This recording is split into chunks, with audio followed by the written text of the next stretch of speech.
Good morning, everyone. The sun is rising here in Spain. I've been doing some talks on my on one of my groups, but I thought I'd do the last one here on my own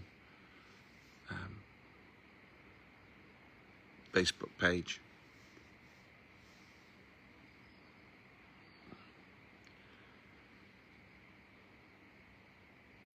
The light's breaking over the horizon. It feels like the perfect moment to speak about the final rite. The Rite of Return. We've journeyed through a lot of the rites that I've been looking at over the last 12 months. The rite of awakening, the rite of embodiment, the rite of struggle, the rite of choice, the rite of silence, the rite of service, the rite of leadership. And each one has cracked us open, has stretched us, has drawn us deeper into the truth of what it means to live whole. And you can watch all of these rites back on my YouTube channel. If this is the first time you're joining us thinking, what is this man on about? But it's about living whole. It's about not splitting ourselves between the spiritual and the human. We're a spiritual energy and a human experience. And we now arrive at the final rite. But here's the paradox. The rite of return is not an ending. It's the beginning disguised as a homecoming.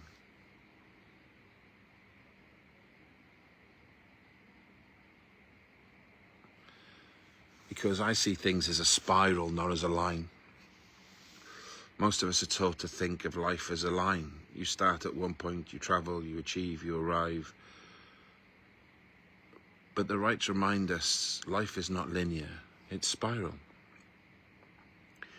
Every awakening leads back to silence. Every struggle leads back to service. Every choice leads back to leadership. The rite of return is the reminder that the journey never really ends. You don't walk the rites once and retire. You walk them again and again and again, and each time with deeper presence, each time carrying more wholeness. Morning, Kira. Hope you're well. I see you doing wonderful things. Good stuff, well done. The rite of return is not arriving at perfection, it's arriving at presence again and again and again.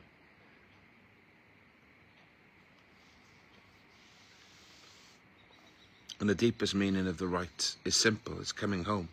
Coming home to your body, coming home to your breath, coming home to your own truth. So many of us, our lives are exiled from ourselves. We live in performance, we live in masks, in the expectations of others. We live split between the spiritual and the human, between who we are and who we think we should be. And the rite of return is the invitation to come home to yourself, to your soul, to the ground beneath your feet. Return is the moment you stop running from yourself and realize you are actually home all along. Morning, Caroline. Sunrise is beautiful this morning. It's a little bit even more beautiful than what it has been beautiful. And my own return, for me, the rite is personal. For 25 years, I lived in the corporate football world, then I swung to the other extreme and performed spiritually on stages. Both were exhausting, both were masks. Thank you, Kira. But the truth is, Kira, I might have inspired it, but you're delivering it, which is amazing to see. The true return for me has been this: stripping away both performances, returning not to corporate Julian, not to spiritual Julian, but to just Julian, who is human, who is spiritual, who is messy, who is whole. And here's the truth, as I see it. The return is not a single dramatic event. It's daily. Every morning when I sit in silence, every time I tell the truth instead of performing, every time I step out of my head and back into my breath, that's the return.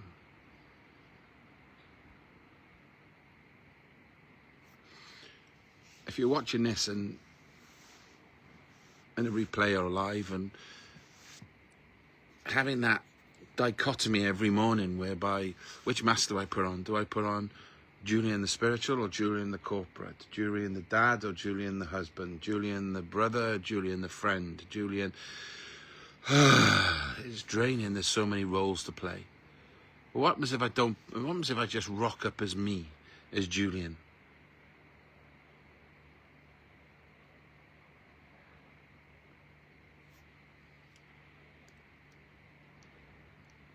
And you say, well, that's what we do anyway, isn't it?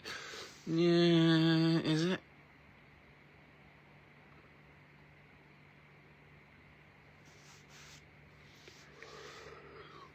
We've talked about the rites. The return is the full circle of integration. Awakening cracks us open.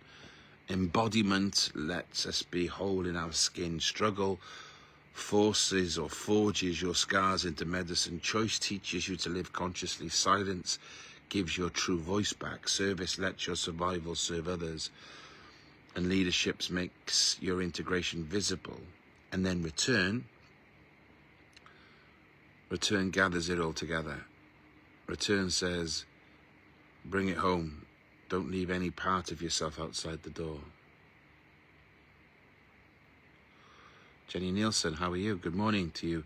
Catching this and I'm about to go to bed. Greetings from Canada. Greetings from Spain.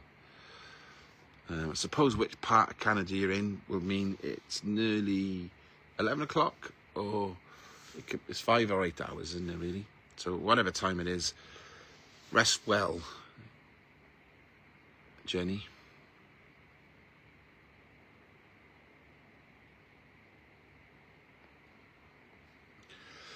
I suppose a return of all those things we talked about, you know, the rite of awakening, the rite of embodiment, the rite of struggle, the rite of choice, the rite of service, the rite of leadership. Anne-Marie, hello from the UK. Here it's raining there. But they're all rites, but they return. Your return gathers it all together. It brings it home. Return is when all of your fragments sit at the same table and they finally eat together. But here's the thing, we resist return. We're comfortable chasing. We're addicted to striving. We fear what might happen if we actually stop and come home. Because coming home means facing what we've been running from. The silence, the grief, the wounds. But the paradox is this. Only when you return to yourself can you find the peace you've been chasing out there. Everything you've been searching for out there is waiting for you in here. Everything. And look at the sky. We're 20 minutes away from sunrise, I think. Probably a little bit less today. Or maybe a little bit longer, which depends which way it's drifting, I suppose. But the night has done its work. The light is returning. That's the rite of return. Not rejecting the night, not pretending the darkness never happened, but letting it be part of the whole and allowing the light to rise anyway. And the gift of the rite, or the gift of this rite, is freedom. Freedom from performance, freedom from proving, freedom from living split, freedom from wearing masks. Return says you don't have to become anything other than who you already are. You don't have to chase the next spiritual trick or the next human achievement. You are already home. And this is the key. Return is not about becoming more. It's about remembering you are already enough.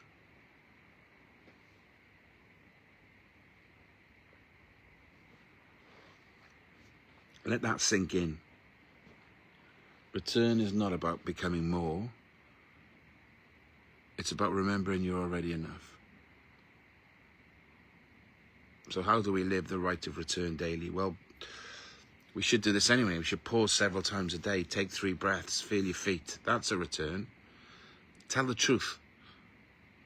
Notice when you're performing, instead, speak honestly. That's return. Welcome your fragments. Shame, grief, anger. When that shows up, don't exile it. Say you belong too. That's the return. And don't chase perfection. Just come back to the breath, to the body, to the moment. That's a return.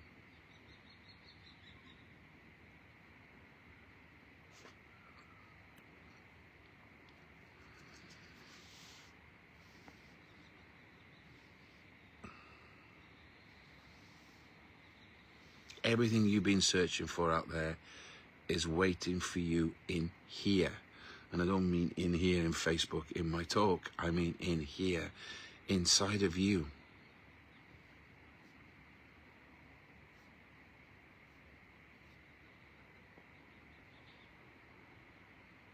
So I've done some lives from my garden. I've done some lives now from Spain. And this is the final rite. There's 8 rites. The book I've written, the course I'm going to do, all these things. But it's the final rite, the rite of return, not the end of the journey, the beginning of another circle, a spiral. You will awaken again, you will struggle again, you will serve again. And each time you return, deeper and fuller and more whole. Because return is not a one-time event, it's a rhythm.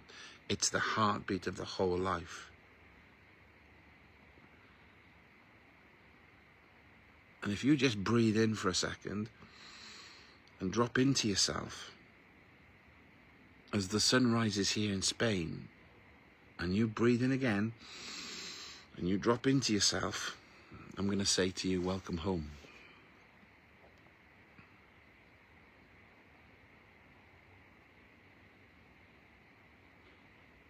Welcome home.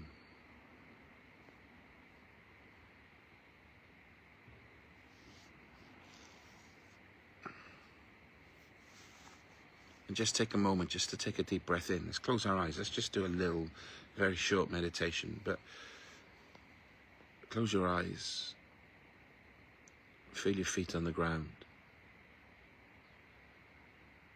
Take a deep breath in and out.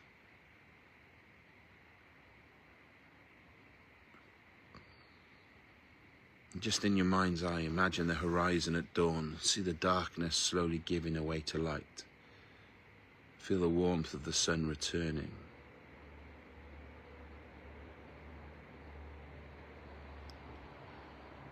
And then bring your attention to your own body. Notice your breath, notice your heartbeat. Notice the aliveness in you. And then whisper silently to yourself, I am here, I am home.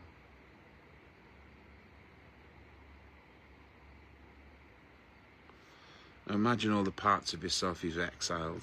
Your younger self, your wounded self, your grieving self, your joyful self. One by one, see them walking back through the door. Invite them in, sit them at the table of your heart. No part left behind, no fragment unwelcomed. And just whisper silently to yourself, all of me belongs, all of me is home.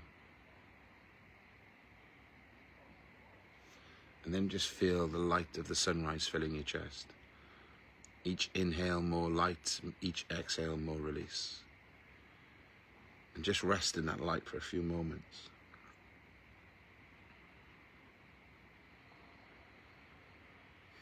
I return, I return, I return.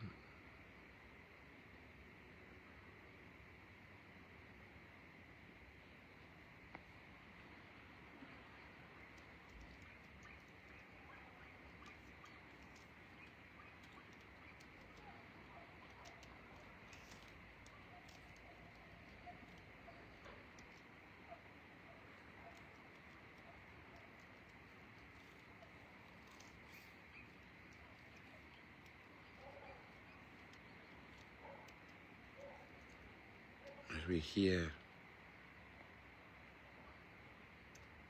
the little Spanish town of Torre del Harada awaking this morning, as we see the gift that God gives us of breath, of choice, of being awake, of life. God gives us the sunrise every morning. I say God, you can believe in God or not believe in God, or a divine source, or whatever you want to call it, but the world, the energy, the universe gives us a sunrise every morning. Do we get up and watch it? Or do we lay in bed and think, oh, I'm going to have another 5 minutes? Choice is ours. But it still gets up, doesn't it?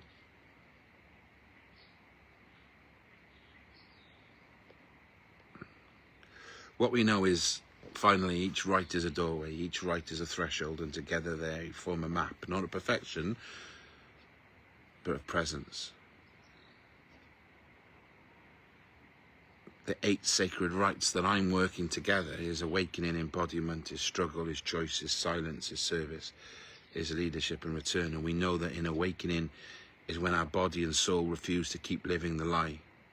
It's the panic attack in the boardroom, the grief that cracks your heart open, and the sense that there has to be more. Awakening is not gentle, it shakes you, but it also serves you. Awakening is the moment you realize the life you've built is too small for the truth of who you are. That's a powerful statement. Awakening is the moment you realize that the life you built is too small for the truth of who you are. And you might say, I don't know who I am. Well, sit back, strip the layers, have a look.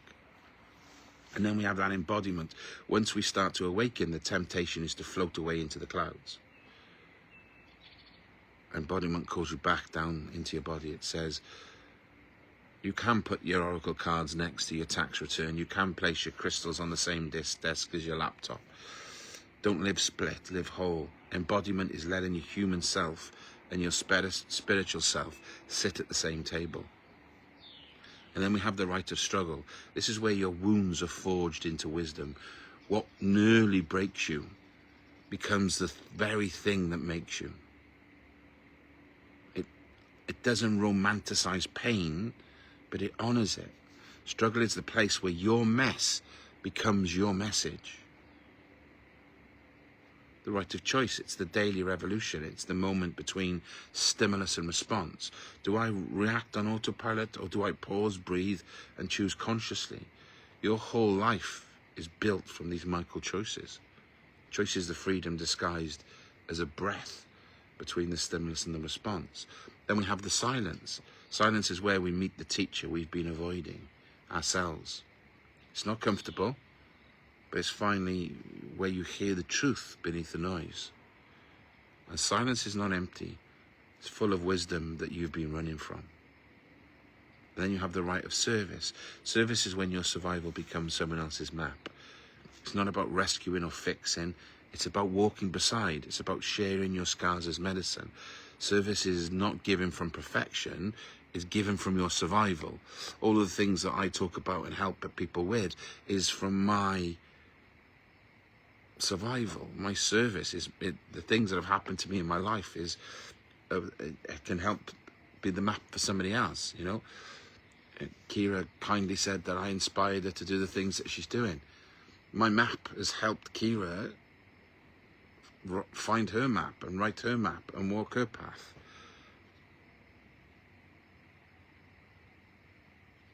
And that's come from the shit I had to go through.